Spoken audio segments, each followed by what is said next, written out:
கன்னி ராசியை பெற்ற ஆண் பெண் இருபாலருக்கும் இந்த குரு பயிற்சி கன்னிக்கு 12ஆம் இடமான சிம்ம ராசிக்கு வருகிறார். ஏற்கனவே கன்னி ராசிக்கு 7.5 சனி விட்டுவிட்டது என்பது எல்லாருக்கும் தெரியும். அதே வேளையில் அதனுடைய பலாபலன்கள் எதுவுமே இதுவரைக்கும் கன்னி ராசிக்கு நடக்கவில்லை. காரணம், ஜென்மத்தில் ராகு அமர்ந்திருக்கிறார். அதே போல குரு லாபஸ்தானத்தில் பகைவன் உச்சம் பெற்று உட்கார்ந்திருக்கிறார். பகைவன் உச்சம் பெற்று இருக்கக்கூடிய கடகராசி இருக்கும்போது வருடம் பிறந்ததால் சனி பயிற்சி ஆகியும் கன்னி ராசிக்காரர்களுக்கு நற்பலன் எதுவும் நடக்கவில்லை.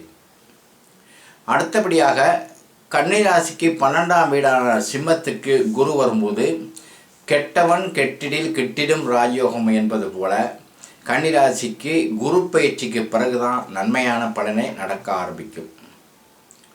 இது அவரவர் திசா புத்திக்கு ஏற்ற மாதிரி நன்மை தீமைகளில் ஏற்றம் இறக்கம் ஏற்படுமே தவிர நன்மைகள் என்பது இனிமே நடக்கக்கூடிய வாய்ப்பு இருக்கிறது.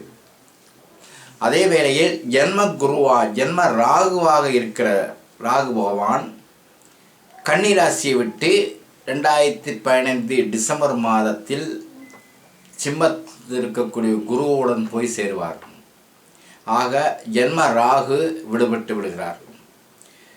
இப்படியாக இந்த வருட பலன்களை பார்க்கும் பொழுது கன்னி ராசிக்கு சுபப்பலன்களே ஏற்படக்கூடிய வாய்ப்பு ஜூலை மாதத்துக்கு மேல், அதாவது குரு பயிற்சிக்கு பிறகு ஏற்படக்கூடிய வாய்ப்பை கொடுக்கும். அடுத்தபடியாக விருச்சக பரிகாரமாக இந்த கன்னி ராசிக்காரர்களுக்கு விருச்சக பரிகாரமாக புதன்கிழமை ஆட்சா விருச்சகத்தை நட வேண்டும்.